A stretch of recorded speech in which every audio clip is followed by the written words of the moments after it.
इस खबर पर अधिक अपडेट के लिए मेरे साथ फोन लाइन पर मौजूद है A1 टीवी संपादक रमाकांत चतुर्वेदी। रमाकांत जी, कांग्रेस की पहली सूची जिसका काफी समय से इंतजार किया जा रहा था, हालांकि माना जा रहा था कि 100 से ज्यादा नाम इसमें शामिल होंगे, लेकिन 33 नामों की सूची आई, देर आई दुरुस्त आई, लेकिन पहली सूची जरूर आई। क्या कहेंगे? देखिए आशीष, सबसे बड़ी बात यह है कि कांग्रेस इंतजार कर रही थी कि बीजेपी की सूची आ जाए, उसके बाद सूची हम जारी करें जी। और ये जो 33 नामों की सूची है, ये सारे निर्विवाद नाम हैं जी। इसमें किसी तरह का कोई विवाद नहीं है। इसमें कुछ मुख्यमंत्री सूबे के अशोक गहलोत शामिल हैं और सचिन पायलट शामिल हैं, कृष्णा पूनिया शामिल हैं जी, महेंद्र सिंह मालवीय शामिल हैं। तो ये तमाम वो नाम हैं जिन पर कोई विवाद नहीं था। कांग्रेस नहीं चाहती थी कि पहली सूची जारी होने के बाद में कोई विवाद हो, तो बड़े फूक के और कांग्रेस ने कदम रखा है जी। और ये जो 4-5 दिन का लंबा इंतजार हुआ है वो इसीलिए हुआ है कि किसी भी सीट पे कोई विवाद ना हो जी। क्योंकि कल प्रियंका गांधी आई थी राजस्थान के दौरे पे, तो कांग्रेस नहीं चाहती थी कि उनके सामने किसी भी तरह का कोई विद्रोह हो। तो उनके दौरे के संपन्न होने के बाद में कांग्रेस ने ये जो 33 नाम जारी किए, ये सारे निर्विवाद नाम है। इस पैनल में किसी भी नाम पर किसी का विरोध नहीं था। जी आशीष, बड़ा सवाल यह है रमाकांत जी कि ये जो नाम है, ये नाम कांग्रेस आज के 7 दिन पहले भी जारी कर सकती थी। इन नामों पर 7 दिन पहले भी अगर ये सूची जारी होती तो किसी प्रकार का कोई विरोध देखने को नहीं मिलता। तो इस बात से क्या ये समझा जाए कि अभी भी कांग्रेस फंसी पड़ी है, कांग्रेस पशोपेश में है कि कहीं न कहीं उनका टिकट डिक्लेरेशन को लेकर एक राय होना अभी बाकी है?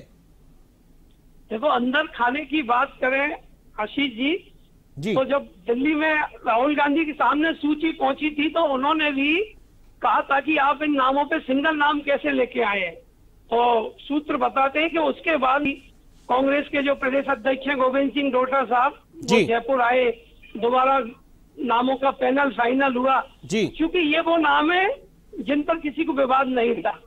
तो कांग्रेस ये मैसेज देना चाहती थी कि हमारे अंदर सब कुछ सही है जी, इसीलिए इन प्रमुख नामों को शामिल किया है सूची में। अभी भी मैं मानता हूं कि कांग्रेस में अभी अंदर खाने कुछ चल रहा है, इसीलिए अभी 33 नामों की सूची जारी की है और लगता है कि आज रात तक और कांग्रेस की दूसरी सूची जारी होगी जिसमें करीब 80 नाम शामिल होंगे। जी बिल्कुल रमाकांत जी, देखना दिलचस्प होगा क्योंकि पहली सूची कांग्रेस ने ऐसी जारी की है जिसमें किसी प्रकार के कोई विरोध के स्वर उठने की गुंजाइश नहीं है। तो जिस प्रकार से बीजेपी ने पहली सूची जारी की थी और जिस प्रकार से उस सूची में देखा गया था कि सर्जिकल स्ट्राइक एक तरीके से कर दी गई थी, इतने सारे टिकट काटे गए, 7 सांसदों को मैदान में उतार दिया गया और जिसका विरोध प्रदर्शन भी देखने को मिला। तो अब बीजेपी से कहीं ना कहीं एडवांटेज लेने का प्रयास कांग्रेस की ओर से कि हमने संतुलित लिस्ट उतारी है, संतुलित चेहरे मैदान में उतारे हैं, उनको मैदान में उतार करके एक संदेश देने का काम कांग्रेस की ओर से किया गया है। और कहीं न कहीं सूची में देखा जाए तो दोनों कैंप कांग्रेस में, जैसे गहलोत कैंप और पायलट कैंप को लेकर के चर्चाएं थी कि अलग अलग खेमों में बटी हुई पार्टी है, तो यहां एक संदेश देने का प्रयास किया गया है कि यह सूची जो जारी की गई है, सचिन पायलट भी चुनाव लड़ने वाले हैं, अशोक गहलोत भी चुनाव लड़ने वाले हैं, इनके समर्थक जो नेता थे वो भी मैदान में जाने वाले हैं। संदेश देने का प्रयास किया गया है कि अब कांग्रेस की जो भी सूची आएगी उसमें बैलेंस देखा जाएगा।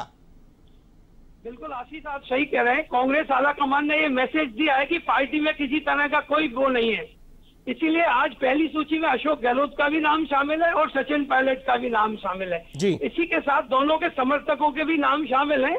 तो कांग्रेस किसी न किसी तरह ये कहना चाह रही है कि देखो, हमारे जो पिछले दिनों चला वो सब मैनेज हो गया और अब कांग्रेस हम सब एकजुट होकर आगे बढ़ रही है। और आज जिस तरह से पायलट और गहलोत दोनों के नाम शामिल हैं सूची में, कांग्रेस यही मैसेज देना चाह रही है कि आगे भी सही होगा और दोनों के समर्थकों को बराबर टिकट दिए जाएंगे। बिल्कुल। तो क्या माना जाए, दूसरी सूची आएगी, उस सूची में सर्जिकल स्ट्राइक देखने को मिलेगी कांग्रेस की ओर से भी? मुझे नहीं लग रहा है बीजेपी की तरह कांग्रेस सर्जिकल स्ट्राइक करेगी। जी बिल्कुल जी। चलिए, तमाम जानकारी के लिए बहुत बहुत शुक्रिया। तो ये थे हमारे संपादक रमाकांत चतुर्वेदी, जिन्होंने बताया कि काफी गहन चिंतन मंथन के बाद आखिरकार कांग्रेस ने भी अपनी सूची जारी